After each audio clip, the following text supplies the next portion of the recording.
Nandito tayo ngayon sa bayan ng Sigma. Yung susunod na bayan is Dau. Hindi ko alam kung tama yung pagkakabigkas ko. So, meron tayong ocular visit dito. Merong nirepair sa atin yung client natin from Rojas. Nirepair sa atin yung client natin dito sa Dau. So, sisilipin natin yung isang property niya na gusto niyang i-develop, i-turn to resort. Hopefully, makuha natin and hopefully, mabigyan natin sila ng mga magandang suggestion regarding do sa property. Tara, samahan niyo ako. Pero Dito ilalagay yung pool. Ayan, tapos may hotel dito. Ayan, may mga cottages dito. Ayan. Malaki yung property. It's a 3.5 hectare property.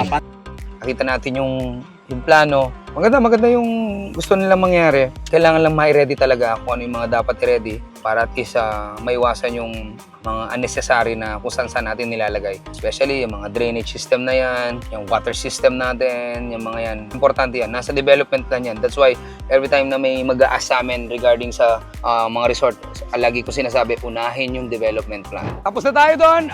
Nabanggit na natin kung ano mga kailangan nilang gawin. Hopefully, makuha natin. So mula rito sa probinsya ng Capiz, ito ulit si Tito Zay, nakakarating kahit saan. Hindi pa tayo tapos. Meron pa tayong Iloilo. So see you!